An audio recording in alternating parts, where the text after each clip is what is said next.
या देवी सर्वभूतेषु मातृरूपेण संस्थिता नमस्तस्यै नमस्तस्यै नमस्तस्यै नमो नमः. ಸವದತ್ತಿ ನಗರದ ಗ್ರಾಮ ದೇವತೆಯಾಗಿರ್ತಕ್ಕಂತಹ ದ್ಯಾಮವ್ವ ಮತ್ತು ದುರ್ಗವ್ವ ದೇವಿಯ ಜಾತ್ರಾ ಮಹೋತ್ಸವದಲ್ಲಿ ನಾವಿದ್ದೇವೆ.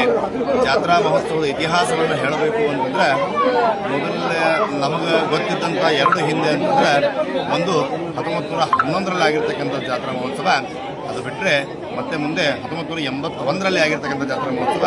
ಅದನ್ನು ಬಿಟ್ಟರೆ ಈಗ 44 ವರ್ಷಗಳ ನಂತರ 2026ರಲ್ಲಿ ಈ ಜಾತ್ರಾ ಮಹೋತ್ಸವವನ್ನು ಅತಿ ವಿಜೃಂಭಣೆಯಿಂದ ಅತಿ ವೈಭೋಗದಿಂದ ಇಲ್ಲಿ ನಾವು ಆಚರಣೆಯನ್ನು ಮಾಡ್ತಾ ಇದ್ದೇವೆ.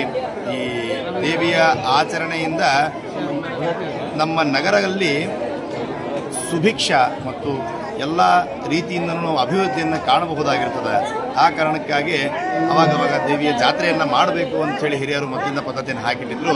ಕಾರಣಾಂತರಗಳಿಂದ ನಮಗೆ ಈ ಒಂದು ಜಾತ್ರಾ ಮಹೋತ್ಸವವನ್ನು 45 ವರ್ಷಗಳ ಕಾಲ ಮಾಡಿರಲಿಕ್ಕಾಗಿರಲಿಲ್ಲ. ಈ ವರ್ಷ ಆ ತಾಯಿಯ ಒಂದು ಆಶೀರ್ವಾದ ಅಥವಾ ಅವಳ ಪ್ರೇರಣೆ ಎಲ್ಲರಿಗೂ ಕೂಡ ಇರುವುದರಿಂದ ಅವಳ ಒಂದು ಪ್ರೇರಣೆಯಿಂದ ಈ ಜಾತ್ರಾ ಮಹೋತ್ಸವವನ್ನು ಇವತ್ತಿನ ದಿವಸ ನಾವಿಲ್ಲಿ ಆಚರಿಸ್ತಾ ಇದ್ದೇವೆ. ಆ ತಾಯಿಯ ಒಂದು ಆಶೀರ್ವಾದ ಸಕಲ ಸದ್ಭಕ್ತರಿಗೂ ಸದಾಕಾಲ ಇರಲಿ ಅಂತ ಹೇಳ್ತಾ ಆ ತಾಯಿಗೆ ಎರಡು ಮಾತುಗಳನ್ನು ಸಮರ್ಪಣೆ ಮಾಡ್ತೀವಿ.